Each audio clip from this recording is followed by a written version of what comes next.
So President Trump and his lawyers are raising some new questions that Ed and I just discussed a bit over whether Robert Mueller will remain as the special counsel on the investigation into the alleged Trump campaign collusion, which we heard about from Jared Kushner today as well. Last week, the president claimed that Mr. Mueller has conflicts of interest. His lawyer added yesterday that this is something that they are watching very closely. Listen to this. What the president's talking about, that in due time, if there is in fact a conflict that the legal team deems is significant enough that it needs to be raised, as any lawyer would do, we would raise the conflict with the special counsel.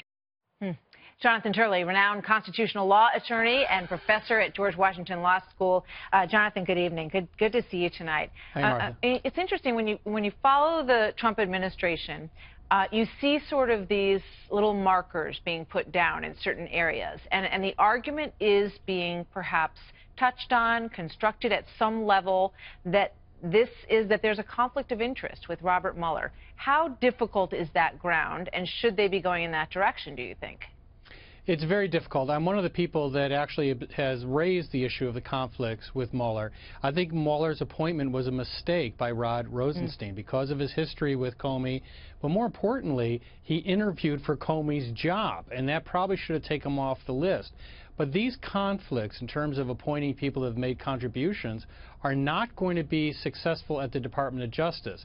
They're not the grounds for that type of radical change. They're allowed to make those political contributions. I'm astonished that he picked people that made large political contributions. You can throw a stick on any corner in D.C. and hit 20 lawyers. It seems to me that Mueller could have picked people that were not so politically involved.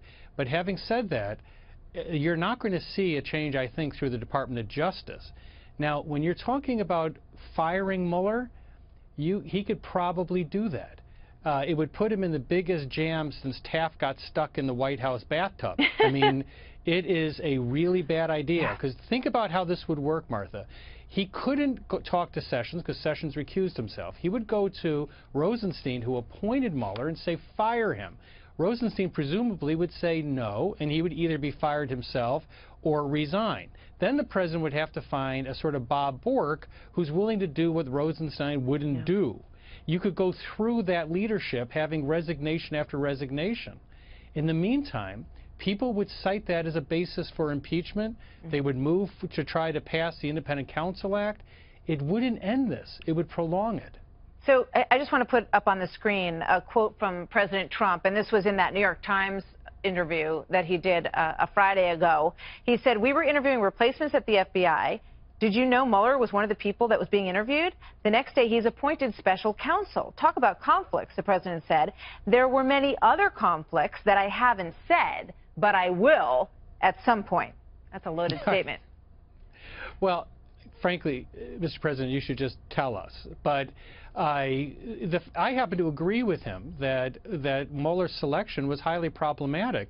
Mueller, on some level, is a witness. I can't believe that he was interviewed for Comey's job and the president didn't talk about his firing of Comey or what he wanted in Comey's replacement. That means that he's holding material information to his own investigation. That's a very odd person to select as special counsel. So the president could very well be right about that. But in terms of firing Mueller, it would bring a great deal of hurt down that mountain, and it would not be to the advantage of his administration. Well, that's going to be a question that they're going to have to weigh if they keep going down this road, how much hurt they're willing to take on. He's also made it very clear that he doesn't want this investigation to start going into areas where he feels are not the purview of the Russia investigation, and that's something I know his lawyers are watching very closely as well. Jonathan Turley, thank you very much. Always good to see you, Jonathan.